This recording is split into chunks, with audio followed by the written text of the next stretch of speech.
So before we begin, I would just like to shout out my patrons: Dudley Reiner, Crimson, Constler, 10, Damakis Whitewood, Jonah Rodriguez, New Banner, and Ariel Kersey.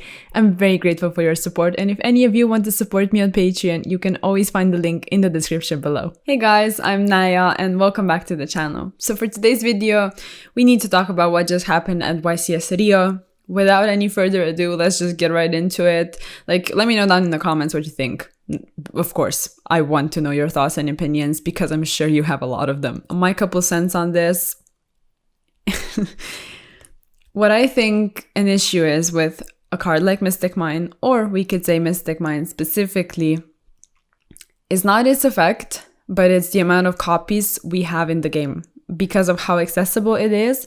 And I was, for the longest time, all for that, for you using mine to out a seemingly unoutable board. But I do see a huge issue with it being at that many copies with Demise of the Land and Metaverse, things that shouldn't inherently support such a strong card, it's wrong. The card is way too strong for it having that many ways of access to it. So you have, of course, Terraforming and the 3 copies of Mystic Mine.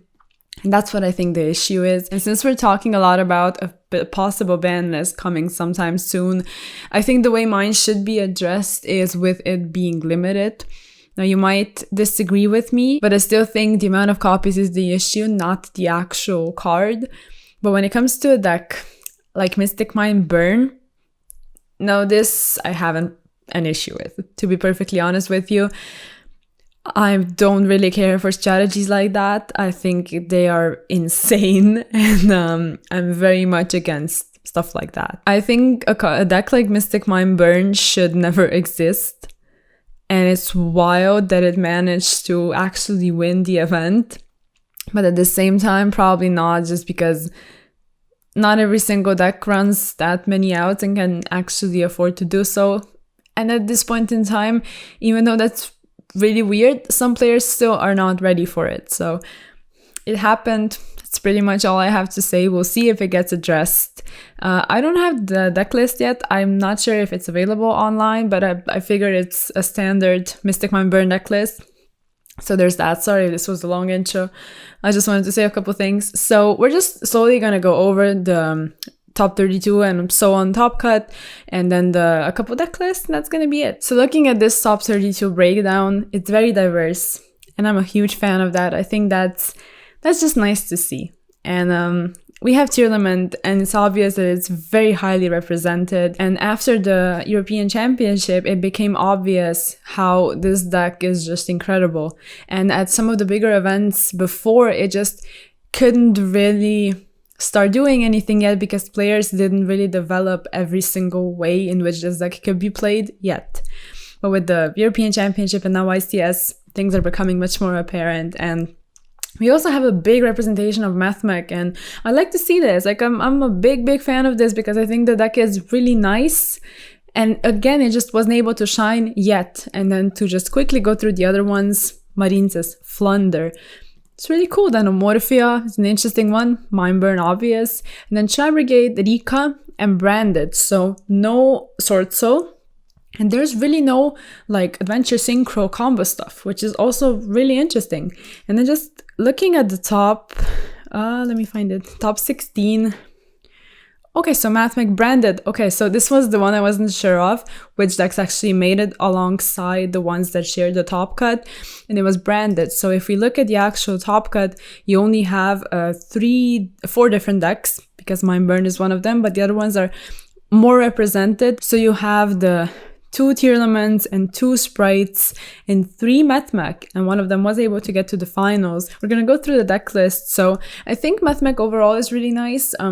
I haven't really tested any version to know which one would be better, so I can't elaborate on that, but I think both of them are really interesting, also strong and consistent. And because of Small World, you need to run a lot of hand traps, which I'm all for board breakers in this format, but I still think if you run enough of hand traps that actually do something alongside your cards, then I think that's really, really nice. So just standard MathMech stuff and the Atagnister things, of course. And then we also have the Tribe Brigade deck, which also I looked through before, and it's just a Bird Brigade, but again hand traps, which is interesting. And then the Harpy's Feather in the main being a Mystic Mine out, that's really, really nice. Also Mystic Mine in the side, but you know, other than that, it's quite standard. Also the Sprite deck list does play a lot of hand traps, and also Nibiru. Interesting decision for the main deck, actually, but I don't know. I think I kind of agree with this. I think Nibiru is very underrated when people don't really respect it. And then the D-Shifter in the side is really cool, and they also played Carrot in the side, which I think is nice because it's not always needed. It's probably like the worst one out of the ones you actually play when it comes to Sprite monsters. And then we also have the Branded alongside Invoked. So I didn't know they actually decided to play Invoked as well. And then the Hex Sealed Fusion, Mystic Mine in main. This is a really interesting deck list, actually. And then the Super Poly, only 2 of them. And then you also have Invocation. I'm trying to see over this pop filter. So yeah, I don't know, this deck list seems really, really nice. And then the Danger Cheerlement is fairly standard from top 16. I like Chupacabra. I think Chupacabra is really nice being a level 4, and at one point you are going to have enough names in the graveyard to actually always have Chupacabra live. So that's also really cool. And then they decided to play the Zuking Alpha in the side deck. So that's a cool decision. You know, sometimes against Sprite, when they put up Dupe Frog, Pancratops and Zuking Alpha become worse.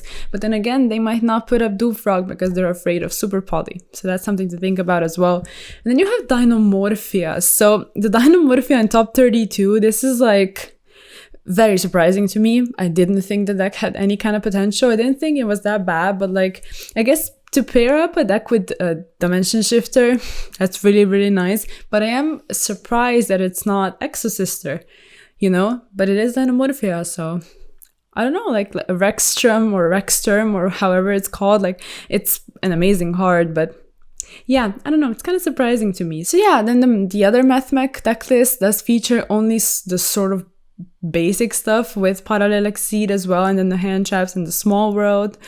So that one is just standard. And then we have also the top 16 Danger Cheerlement. I wanted to feature this one specifically because I really like the Tenemiscus in the main deck. I think it's a really cool addition. It's an amazing tech. It outs Mystic Mine. You know, it pitches for effect. It can get out from the graveyard, like to the field. That was a weird choice of words. It can special summon itself from the graveyard. So yeah, one Mystic Mine in the main deck. Like this deck list is really, really cool to me. So yeah, then also the Skull marked Ladybug, which we did see in the Herman Hansen deck list as well from the European Championship. So I think this is a really cool deck. Although together with Gokipole, it works even better. But this deck list does not feature the Gokipole. So yeah, a lot of interesting decks. I love the diversity of the top 32. The win is really interesting. And I'm starting to sort of, or I guess I should say we're all starting to see sort of how the format is shaping up. Although a possible ban list might shake a couple things up. Even though I don't think, I mean, it's kind of obvious the best decks aren't going to be hit yet, as in Tearlament and Sprite, but we'll see what happens possibly to some other cards, including Mystic Mine, which actually managed to win. So yeah, let me know your thoughts down in the comments. And if you liked the video, of course, like it, sub to the channel, you know, check out all of the social media, and I'll see you in the next one. Peace.